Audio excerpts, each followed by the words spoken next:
तपस्या। तपस्या की परिभाषा। तपस्या ही बड़े ते बड़ा समारोह है, क्योंकि हठयोग तो करना नहीं है। तपस्या अर्थात बाप से मौज मनाना, मिलन की मौज, सर्व प्राप्तियों की मौज, समीपता के अनुभव की मौज, समान स्थिति की मौज। तो ये समारोह हुआ ना। सेवा के बड़े बड़े समारोह नहीं करेंगे, लेकिन तपस्या का वातावरण वाणी के समारोह से भी ज्यादा आत्माओं को बाप की तरफ आकर्षित करेगा। तपस्या रूहानी चुंबक है, जो आत्माओं को शांति और शक्ति के अनुभव का दूर से अनुभव होगा। अव्यक्त वाणी तारीख 31 दिसंबर 1990 पृष्ठ 20 संत। तप कहा जाता है आत्मिक स्थिति को, देह को भूलना और आत्मा बिंदु को याद करना, ये है तपस्या, ये है तप यज्ञ। बाबा ने कहा अपन को आत्मा समझना यही तपस्या है। क्या आत्मा समझेंगे तो देह का सुख अनुभव नहीं होगा। कब से लागू करें? अरे जब से बाप को याद करते हैं तब से ही हमारी तपस्या है। बाप को याद ही तब करेंगे जब अपन को आत्मा समझेंगे। आत्मा को समझना ही यही तपस्या है हमारी। तपस्या अर्थात आत्मा कहती है मैं तेरी, तू मेरा। इसको ही तपस्या कहा जाता है। इसी तपस्या के बल से भाग्य विधाता को अपना बना दिया है। भाग्य विधाता बाप भी कहते हैं मैं तेरा, तो कितना श्रेष्ठ भाग्य हो गया। अव्यक्त वाणी तारीख 26 अक्टूबर 1991 पृष्ठ 84 मध्य। तपस्या आ जाती है आत्म की स्थिति में रहना, देहभान का सुख न भोगना, आत्म की स्थिति में रहना, यही हमारी तपस्या है। बाकी एक टांग पर खड़े होना ये तो भटियोग की बात है। देहभान में रहते हैं तो सुख भोगते हैं। सुख भोगने वाले को भोगी कहा जाता है, तपस्वी नहीं कहा जाता। जो आत्म की स्थिति में है वो देह के सुख को भूला हुआ रहेगा, इसलिए उसको तपस्वी कहा जाता है। त्याग अर्थात ज्ञान स्वरूप से, संकल्प से भी त्याग, मजबूरी से नहीं। ऐसे त्यागी और तपस्वी अर्थात सदा बाप की लगन में लवलीन, प्रेम के सागर में समाये हुए, ज्ञान, आनंद, सुख, शांति के सागर में समाये हुए, उसको कहेंगे तपस्वी। अव्यक्त वाणी तारीख 12 जनवरी 1977 पृष्ठ 1 अंत। ज्वालामुखी तपस्या का जैसे ज्वालामुखी फूटता है तो ज्वालामुखी के सामने कोई टिक पाता है क्या? है? नहीं टिक पाता। ऐसे ही ज्वालामुखी तपस्या है। तीव्र तपस्या होगी तो कोई भी विघ्न बाधाएं उसके सामने टिक नहीं सकेंगी। तपस्या करना माना आत्मिक स्थिति में स्थित रहना, दूसरों के ऊपर कोई उंगली नहीं उठाना। क्या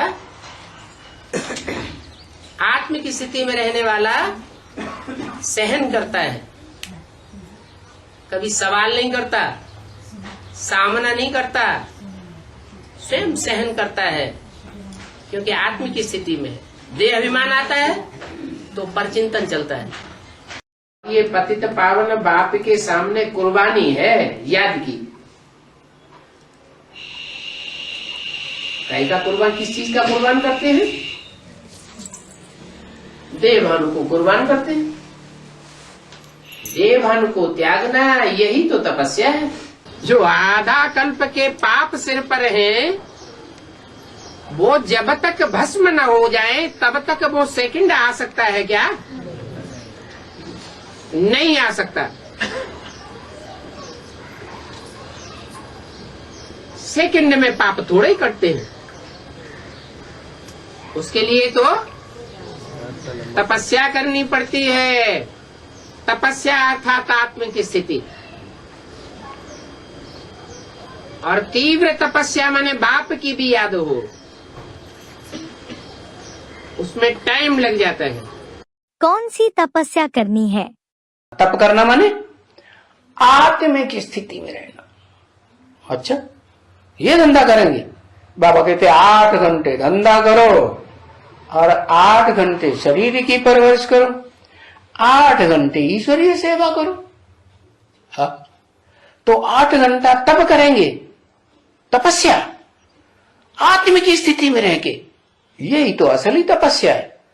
और तो भक्ति मार्ग के गुरुओं ने तपस्या बने, एक टांग के ऊपर खड़े हो जाओ, उल्टे लटक जाओ, हाँ? ये आसन लगाओ, वो आसन लगाओ, शीर्ष आसन लगाओ, ये तपस्या बता दी। असली तपस्या क्या है? अपन को है आत्मा समझ करके, आत्मा देख करके दूसरों को भी जब देखें, बात करें तो आत्मा स्टार याद आए। क्या याद आए? स्टार याद आए, और अपनी भी आत्मा स्टार याद आए। क्या? हाँ, वो स्टार ऐसे याद आए जैसे शंकर जी के माथे पर क्या याद आता है? उनको दिखाया है भक्ति मार्ग, उनके माथे पे क्या दिखाते हैं? शिव की आंख दिखाते हैं। कोई शिव कोई आंख थोड़ी है, क्या है? शिव तो ज्योति बिंदु आत्मा है ना। तो उन्होंने समझ लिया ये शिव की आंख है, आंख की बात नहीं, वो स्टार ही देखने में आए हैं। किसी को देखें तो उसकी आंखों में आंखें न जाएं, कहां बुद्धि जाए? आंखों के बीच में जो स्टार बैठा हुआ है, बोले इन आंखों से नहीं दिखाई देता। काहे से दिखाई देगा? मन की आंख से, बुद्धि की आंख से वो स्टार ज्योति बिंदु देखा जा सकता है कि नहीं देखा जा सकता? देखा जा सकता है। तो पूरा पुरुषार्थ करना है, तैयारी करना है। तपस्या है ही एक बाप दूसरा ना कोई, यह है निरंतर की तपस्या। तो जो भी आए वह कुमारी नहीं देखे, लेकिन तपस्वी कुमारी देखे। जिस स्थान पर रहते हो वह तपस्या कुंड अनुभव हो। अच्छा स्थान है, पवित्र स्थान है, यह भी ठीक, लेकिन तपस्या कुंड अनुभव हो।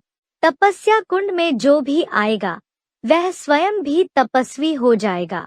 तो तपस्या को प्रैक्टिकल स्वरूप में लाओ, तब जय जयकार होगी।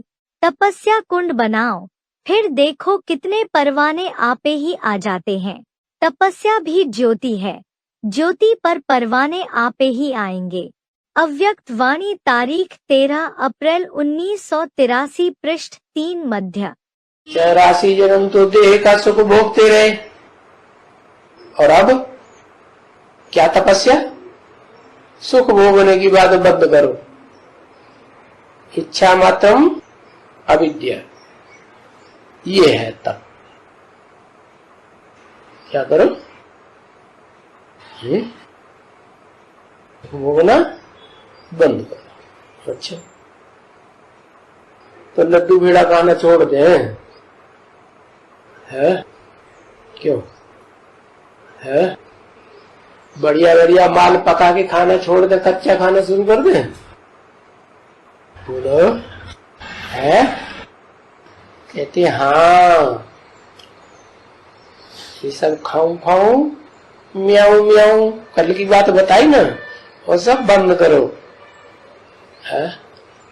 जब तुम याद में पक्के हो जाएंगे तो कुछ भी म्याऊं म्याऊं, खाऊं खाऊं की दरकार ही नहीं पड़ेगी।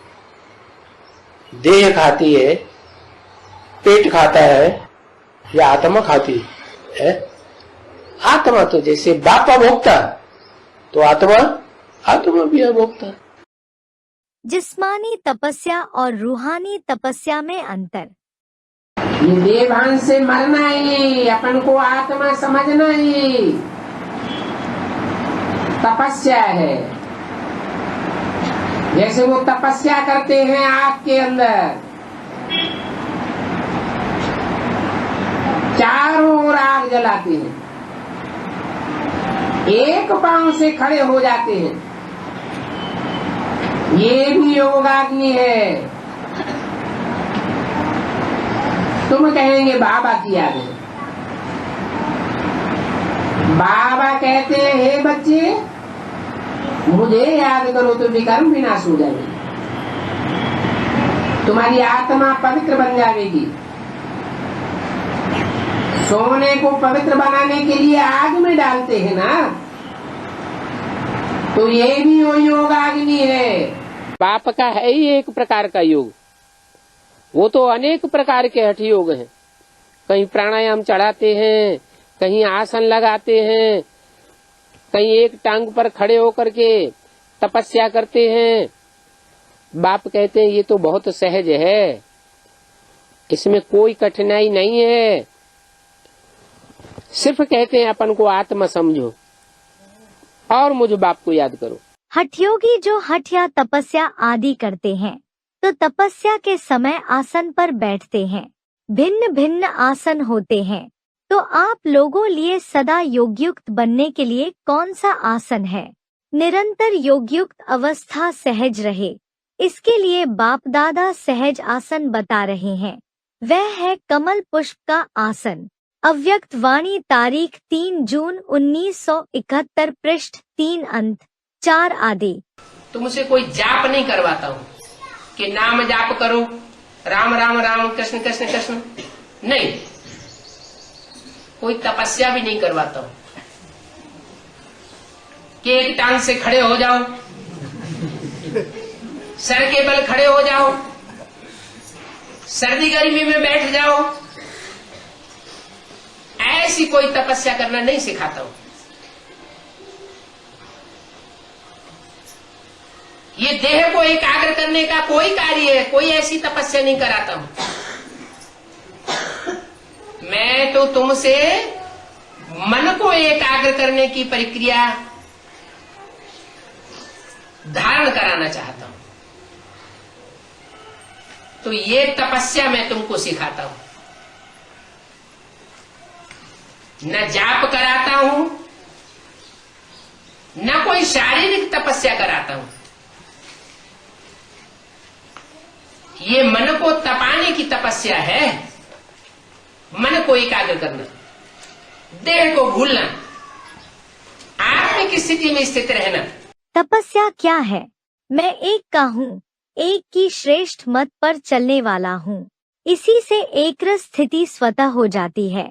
सदा एक परमात्म स्मृति, ये ही तपस्या है। एकरस स्थिति यही श्रेष्ठ आसन है, कमल आसन है।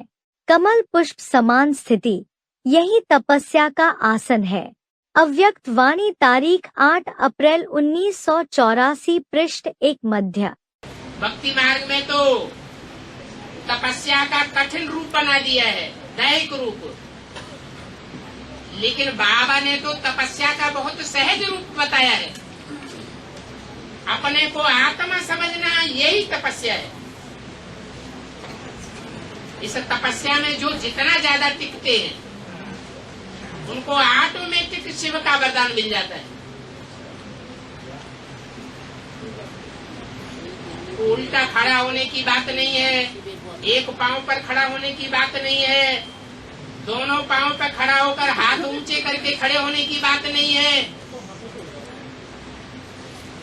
वो तो दैहिक बातें दिखाई दी। यहाँ तो बाबा ने तपस्या का रूप ही बहुत सहज बताया है। अपने को देह न समझ, अपने को आत्मा समझो।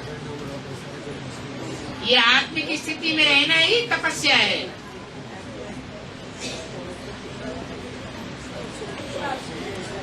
तपस्या में जो जितना रहेगा वो उतना शिव से प्राप्ति करता है। इसमें विरोधाभास की कोई बात ही नहीं है। जो आत्मिक स्थिति में रहने की तपस्या करते हैं वो है बेहद के तपस्वी, और जो देह की स्थिति में स्थिर रहने का पुरुषार्थ करते हैं, जैसे उल्टे लटक जाते हैं, एक पांव पे खड़े हो जाते हैं, तो वो देह भान के तपस्वी है। वो देह धारण की तपस्या करना मनुष्य गुरु सिखाते हैं। और ये आत्माभिमानी क्या है, आत्माभिमान की तपस्या में टिकना शिव बाबा सिखाते हैं। आत्मा की स्थिति में रहना ही सबसे बड़ी तपस्या है। देवान में आना उसको तपस्या नहीं कहेंगे, तपस्या भंग करना कहेंगे। तपस्या करने के फायदे। त्याग तपस्या कम तो प्राप्ति भी कम, त्याग तपस्या ज्यादा तो प्राप्ति भी ज्यादा। तपस्या से क्या नहीं होता है? अरे जालंधर ने तपस्या की या नहीं की है? की। भक्ति मार्ग में तपस्या शरीर की होती है और ज्ञान मार्ग में बाबा बताते हैं आत्म की स्थिति में स्थित होना ही तपस्या है। देवान से अलग हो जाना और आत्मा की याद में टिक जाना, यही तुम्हारी असली तपस्या है। जितना जितना आत्म की स्थिति में टिकेंगे, देह की स्मृति से दूर होते जाएंगे, तो मन बुद्धि रूपी आत्मा सूक्ष्म बनेगी या देह की तरह स्थूल बनेगी? है क्या बनेगी? सूक्ष्म बनेगी। और जितनी मन बुद्धि रूपी आत्मा सूक्ष्म बनेगी, उसमें मनन चिंतन मंथन की शक्ति ज्यादा आवेगी। मनन चिंतन मंथन की शक्ति ज्यादा आने से क्या होगा? हैं? अपने अनेक जन्मों की विशेषता को जान सकेंगे। ज्ञान की गहराई में जा सकेंगे। बाप को पूरी तरह पहचान सकेंगे। जिसने जितना ही पहचान ज्यादा की है, गहराई से की है बाप की, वो उतना ही जास्ती याद करेगा।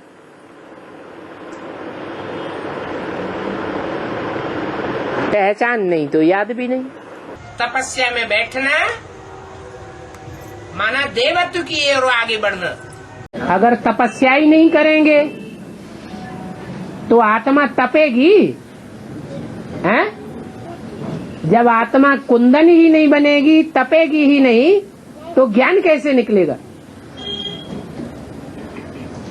जो ज्यादा योगी होगा सो बाप के कार्य में ज्ञान में ज्यादा सहयोगी होगा, या जो योगी नहीं होगा, भोगी होगा, वो ज्ञान में ज्यादा सहयोगी बनेगा। ज्ञान माने बाप की पहचान। बाप की पहचान देने में वो ही सबसे जास्ती सहयोगी बनेगा, जो योगी सो सहयोगी। तपस्या की सफलता का विशेष आधार वह सहज साधन है। एक शब्द का पाठ पक्का करो। 2-3 लिखना मुश्किल होता है, एक लिखना बहुत सहज है। तपस्या अर्थात एक का बनना, जिसको बाप दादा एकनामी कहते हैं। तपस्या अर्थात मन बुद्धि को एकाग्र करना। तपस्या अर्थात एकांत प्रिय रहना। तपस्या अर्थात स्थिति को एकरस रखना। तपस्या अर्थात सर्व प्राप्त खजानों को व्यर्थ से बचाना, अर्थात इकोनॉमी से चलना। अव्यक्त वाणी तारीख 13 दिसंबर 1990 पृष्ठ 11 आदि। बाबा कहते आत्म की स्थिति में रहो। आत्म की स्थिति में रहना सहज है, यही तपस्या है। क्या ये तपस्या है? आत्म की स्थिति में रहना। जो रहेंगे उनमें भूत नहीं प्रवेश करेंगे। आत्म की स्थिति में नहीं रहेंगे, घड़ी घड़ी देवान में आएंगे। और देवान आता कब है? कब आता है? अरे गीता में तो बताई दिया ना, जन्म जन्मांतर पढ़ते आए। संगात संजायते काम, कामात् क्रोधो अभिजायते। क्या? कोई भी देहधारी का संग करने से कामना पैदा होती है, इच्छा पैदा होती है। उनसे बतियाएं, उनके संग बैठें, साथ खाएं, साथ कर्म करें, खेलें, इच्छाएं पैदा होती हैं। तो वो मत करने दो। क्या? देहधारियों का संग करेंगे तो इच्छाएं जरूर पैदा होंगी, और इच्छाएं पैदा होंगी तो काम क्रोध लोभ मोह अहंकार कूद पड़ेंगे। इसलिए 2 रोटी पेट को मिले और सब कुछ इच्छा मात्रम अविद्या। पवित्रता की प्राप्ति के लिए तपस्या की जाती है। तपस्या ध्येय नहीं है।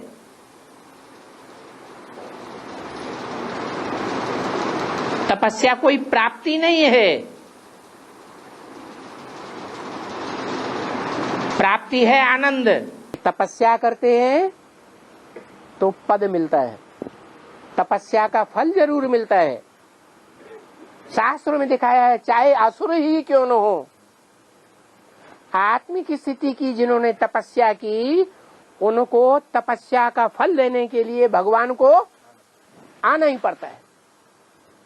तो भगवान तो फल देने में बंधा हुआ है, तपस्या का फल जरूर देता है। योग तपस्या तो सभी ने अच्छी की ना, तो जो तपस्या का बल है वो व्यर्थ नहीं जाता, फल जरूर निकलता है। अव्यक्त वाणी तारीख 5 दिसंबर 1994 पृष्ठ 34 मध्य। तपस्या की शक्ति। 2 ऋषि गाए गए हैं, एक वशिष्ठ ऋषि और उनके मुकाबले में दूसरे विश्वामित्र। उनका नाम विश्वामित्र क्यों पड़ा? सारे विश्व का कल्याण करने वाले विश्वामित्र थे तो क्षत्रिय, लेकिन उन्होंने सारे विश्व का कल्याण किया। और वशिष्ठ ऋषि को विश्वामित्र की लिस्ट में नहीं डाला जा सकता। ज्यादा पावरफुल कौन थे, वशिष्ठ ऋषि या विश्वामित्र?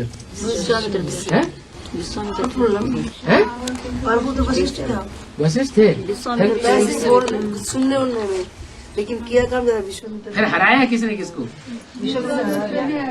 पहले वशिष्ठ ने हराया, लेकिन फिर उन्होंने तपस्या की और तपस्या के बल से वशिष्ठ ऋषि को हरा दिया। इसका मतलब तपस्या से ज्यादा पावरफुल कोई और तरीका नहीं होता। तपस्या है आत्मिक स्थिति, अपने को देह को भूलना और अपने आत्मिक स्वरूप में स्थित रहना, यही तपस्या है। जितना जितना तपस्या में आगे बढ़ते जाएंगे, उतना आपके वाइब्रेशन बहुत तीव्र गति से काम करेंगे। अव्यक्त वाणी तारीख 18 जनवरी 1992 पृष्ठ 144 आदि। माउंट आबू में तपस्या कब शुरू होगी? माउंट आबू तपस्या भूमि बननी है, इसकी शुरुआत कब से करेंगे? माउंट आबू को तपस्या स्थली कहा गया ना, इसकी शुरुआत कब से करेंगे? तपस्या के कब से चालू हो जाएगी? जब कर्मणा का काम खत्म हो जाए, भाग दौड़ का काम खत्म हो जाए और वाचा का काम भी खत्म हो जाए। वाचा से भी कोई काम न बने, पक्का बुद्धि में बैठ जाए, वाचा चलाने से कुछ हुआ नहीं, कुछ होने वाला भी नहीं। भाग दौड़ करने से ब्रह्मा कुमारियों ने कितनी भाग दौड़ की, हमने कितनी भाग दौड़ की, उससे भी कुछ हुआ नहीं। तब अंत में जाकर के सब रास्ते बंद, तब याद हो गए। 2018 से करेंगे है 2018 से। और क्या नंबरवार के लिए होगा, सबके लिए होगा, नंबरवार के लिए होगा। माउंट आबू में जो तपस्या होगी वो कब से होगी?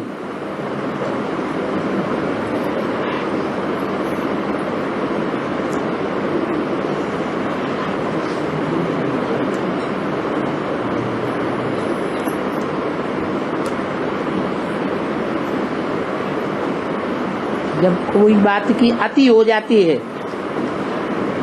तो उसका अंत हो जाता है। और नई चीज शुरू हो जाती है। अभी माउंट आबू में जो भी चल रहा है उसका लक्ष्य त्याग और तपस्या है कि उल्टा है? उल्टा है। वो उल्टी गति की जब अति हो जाएगी तो उस अति का अंत हो जाएगा और त्याग तपस्या का जीवन शुरू हो जाएगा। तपस्या धाम माउंट आबू में कब से बनना शुरू हो? तपस्या धाम सदा काल है ही है या बनना शुरू होता है? तपस्या धाम अविनाशी है या विनाशी है? अविनाशी है। ऐसे नहीं है कि तपस्या धाम में अभी तपस्वी आत्माएं नहीं है, अभी भी तपस्वी आत्माएं वहाँ मौजूद है। कम से कम 10% तो जरूर है। साकार में जो माउंट आबू बनेगा वो परम धाम स्टेज बनना कब शुरू हो जाएगा? एक संगठित रूप से। संगठित रूप से जो 4.5 लाख आत्माएं जमा होगी ना वहाँ, वो गुजरे कब से होगी। बेहद का विनाश होगा तो तपस्या धाम भी होगा, शांति धाम भी होगा, और दोनों के गेट साथ साथ खुलेंगे या अलग अलग खुलेंगे? साथ साथ खुलेंगे। तीसरी मूर्ति की प्रत्यक्षता होना माना सुखधाम और शांति धाम का गेट खुलना। विष्णु किस बात के निमित्त है? नई दुनिया में पालना करने के लिए निमित्त है। और नई दुनिया और शांति धाम, इन दोनों के गेट साथ साथ खुलेंगे या आगे पीछे खुलेंगे? साथ साथ खुलेंगे। तपस्या तब होगी जब ज्ञान सरोवर वालों को ज्ञान सरोवर छोड़ना पड़ेगा, गीता पाठशाला वालों को गीता पाठशाला छोड़नी पड़ेगी, और जो मधुबन जमाए बैठे हैं उनको मधुबन छोड़ना पड़ेगा। तपस्या धाम कैसा होगा? तो तपस्या धाम अलग, वो आत्मिक स्थिति में रहने का धाम है, सुख भोगने का धाम नहीं है। क्या पहाड़ को पीठ कुर्सी बनाना हो तो आ जाओ माउंट आबू। तकिया नहीं मिलेगा, आराम से लगा करके तकिया और सो जाओ। तपस्या धाम में कौन जा सकेंगे? जब विनाश होगा तो तुम बच्चे माउंट आबू जो तपस्या भूमि है उसमें आकर के इकट्ठे हो जाएंगे। मैं तुम बच्चों को इकट्ठा करूंगा, लेकिन जो आत्मिक स्थिति में टिके हुए बच्चे होंगे उनको इकट्ठा करूंगा। देह अभिमानी सांडे होंगे तो वो उस संगठन में नहीं आ पाएंगे। जो आबू अब्बा का घर है, जहाँ तपस्या का प्रभाव है वहाँ सब जो आत्मिक स्थिति को धारण करने में प्रैक्टिस्ड बच्चे होंगे, अभ्यासी बच्चे होंगे, उनके लिए एक ही ट्रेन चलेगी और उस एक ट्रेन में बैठ करके वो बाप के पास पहुँच जाएंगे। माउंट आबू में सारी दुनिया जाएगी, सभी ब्राह्मण परिवार जाएगा, या सिर्फ अपने को आत्मिक स्थिति में स्थित करने वाले जाएंगे? अपने आत्मा स्थित करने वाले वो ही जाएंगे, दूसरे थोड़े जाएंगे। तुम बच्चे परमधाम को इस सृष्टि पर उतार लेंगे तो परमधाम में तो सब आत्मा आत्मा है कि कोई देवहानी है? तो जो आत्मिक स्थिति में स्थिर हो जाएंगे, देवभान जिनका छट जाएगा, वो ही वहाँ ब्रह्मा क्या नाम माउंट आबू में इकट्ठे होंगे, सब नहीं जाएंगे। और नंबर बार इनका प्रश्न ये है कि अगर आत्मिक स्थिति में स्थित रहने वाले भी जाएंगे फिर भी नहीं, आत्मिक स्थिति में रहने वाले ही जाएंगे। तो मलेशिया में रहने वाले, फॉरेन में रहने वाले, कहीं भी रहने वाले हो, आत्मिक स्थिति में स्थित होने वाले होने चाहिए। स्थान से कनेक्शन थोड़ा ही है। तपस्या पूरी होने की निशानी। तपस्या अर्थात एक के लगन में मग्न रहना। सफल तपस्वी बहुत थोड़े हैं, पुरुषार्थी तपस्वी बहुत हैं। सफल तपस्वी की निशानी उनके सूरत और सीरत में प्योरिटी की पर्सनैलिटी और प्योरिटी की रॉयल्टी सदा स्पष्ट अनुभव होगी। तपस्या का अर्थ ही है मन वचन कर्म और संबंध संपर्क में अपवित्रता का अंश मात्र भी विनाश होना, नाम निशान समाप्त होना। जब अपवित्रता समाप्त हो जाती है तो इस समाप्ति को ही संपन्न स्थिति कहा जाता है। सफल तपस्वी अर्थात सदा स्वतः पवित्रता की पर्सनैलिटी और रॉयल्टी हर बोल और कर्म से, दृष्टि और वृत्ति से अनुभव हो। अव्यक्त वाणी तारीख 4 दिसंबर 1991 पृष्ठ 94 मध्य। तपस्या जब पूरी होती है तो जैसे पूरी नीचे पड़ी हुई है तेल में तो कच्ची है, और फिर जब पकती है तो फिर ऊपर आती है। तो ऊपर आने का एक निशानी है। बाबा सेठ तपस्या पूरी हुई और ऊपर आना है उनको, वो दिखाई पड़े। जैसे बाबा ने बोला है कि तुम्हारी प्रत्यक्षता, बाप की प्रत्यक्षता तुम तब करेंगे जब तुम्हारी अव्यक्त स्टेज स्पष्ट दिखाई देगी। अव्यक्त स्टेज ही तुम्हारी बाप को प्रत्यक्ष करेगी।